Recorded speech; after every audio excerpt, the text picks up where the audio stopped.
Assalamualaikum warahmatullahi wabarakatuh. Bertemu lagi dengan saya Mirza Alvan.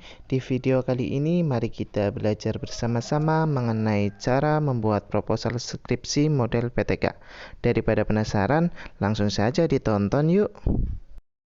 Karena penelitian PTK maka memiliki ciri khas tertentu. Yang pertama, bersifat aksi dengan model siklus. Yang kedua, ada hal yang akan diperbaiki, ada cara, metode, strategi yang akan dipakai untuk perbaikan. Yang terakhir ada langkah planning, action, observing, reflecting pada tiap siklusnya. Langkah yang pertama adalah penentuan judul. Untuk menentukan judul, harus mencari judul yang menarik dan memiliki daya guna bagi pembacanya.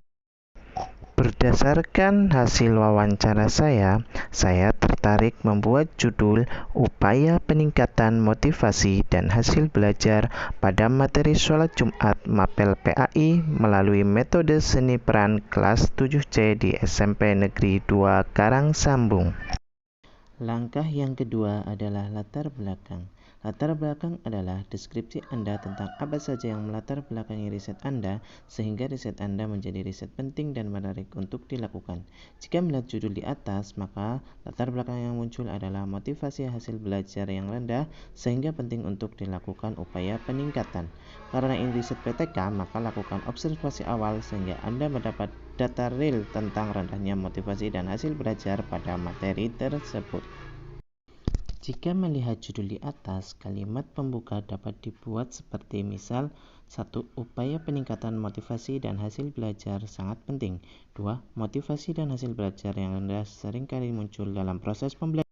Selanjutnya, lengkapilah argumen Anda di latar belakang dengan data faktual yang Anda ambil dari berita media, koran terpercaya, dan akhiri latar belakang dengan alinea yang memuat betapa pentingnya riset terkait upaya peningkatan motivasi dan hasil belajar. Langkah yang ketiga adalah rumusan masalah. Untuk menentukan rumusan masalah, biasanya kalimat pertanyaan yang bersumber dari latar belakang dan akan digali jawabannya dalam riset Anda. Karena ini riset PTK, maka pertanyaan khas model PTK yang menyertakan siklus. Berdasarkan judul skripsi saya, dapat dijadikan rumusan masalah seperti yang pertama, bagaimana siklus peningkatan motivasi dan hasil belajar pada materi sholat Jumat Mapel PAI melalui metode seni peran di kelas 7C di SMP 2 Negeri Karangsambung. Yang kedua, apa saja kendala yang terjadi dan solusi yang diambil dalam menghadapi permasalahan yang terjadi. Langkah selanjutnya adalah menentukan tujuan penelitian. Untuk menentukan tujuan penelitian harus disesuaikan dengan rumusan masalah yang telah dibuat sebelumnya. Berdasarkan rumusan masalah yang telah dibuat sebelumnya, maka tujuan penelitiannya adalah yang pertama, untuk mengetahui siklus peningkatan motivasi dan hasil belajar pada materi sholat Jumat Mapel PAI melalui metode seni peran di kelas 7C SMP Negeri 2 Karangsambung. Yang kedua, untuk mengetahui kendala yang terjadi dan solusi yang diambil dalam menghadapi permasalahan yang terjadi. Langkah selanjutnya adalah kerangka teori. Kerangka teori adalah teori-teori dan cara berpikir Anda dalam melihat persoalan dalam riset Anda. Berdasarkan judul skripsi saya, kerangka teori yang harus muncul adalah teori tentang motivasi belajar, teori hasil belajar, teori belajar, teori metode, dan teori metode seni peran. Anda harus mampu menghubungkan semua teori yang Anda ambil sehingga kerangka teori ada bunyi. Dan Anda boleh menyampaikan hipotesa atau asumsi bahwa motivasi dan hasil belajar materi tersebut akan meningkatkan dengan penggunaan metode tersebut. Yang selanjutnya adalah metode riset. Metode riset merupakan alat atau sasaran yang akan Anda pakai dalam riset Anda untuk memperoleh data seperti observasi, wawancara, dokumentasi, dan analisa. Karena ini termasuk penelitian PTK, maka Anda harus menyuguhkan desain siklus yang akan Anda pakai. Jadi harus diterangkan beberapa siklus yang akan dipakai, dan apa yang harus dilakukan dalam siklus tersebut untuk melakukan perbaikan dari proses pembelajaran tersebut. Yang harus diperhatikan adalah setiap riset penelitian harus yang pertama memiliki kegunaan.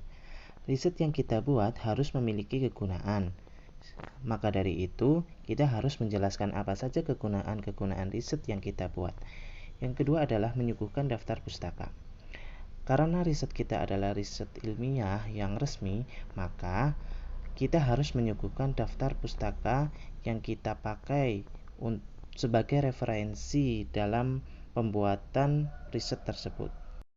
Ketika kita melakukan penelitian, pastinya memiliki tantangan atau hambatan. Beberapa tantangan dari riset model PTK bagi mahasiswa diantaranya adalah sebagai berikut. Yang pertama adalah secara internal. Secara internal, tantangannya diantaranya yang pertama kurang percaya diri, 2. Sulit berbicara, grogi, yang ketiga tidak menguasai proposal riset sendiri. Tantangan selanjutnya secara eksternal, sikap guru. Yang pertama, menyepelekan keberadaan mahasiswa. Guru merasa senior. Yang kedua, merasa terganggu dengan pekerjaannya. Untuk menghadapi permasalahan tersebut, maka ditemukan solusinya. Solusinya adalah, yang pertama, mendapat bimbingan dari dosen. Yang kedua, membangun komunikasi baik dengan kepala sekolah atau kepala madrasah. Yang ketiga, membangun komunikasi baik dengan guru yang bersangkutan. Yang keempat, menguasai proposal riset sendiri. Yang terakhir, berjiwa pembelajar yang rendah hati dan pantang menyerah dalam menghadapi tantangan-tantangan yang dihadapi.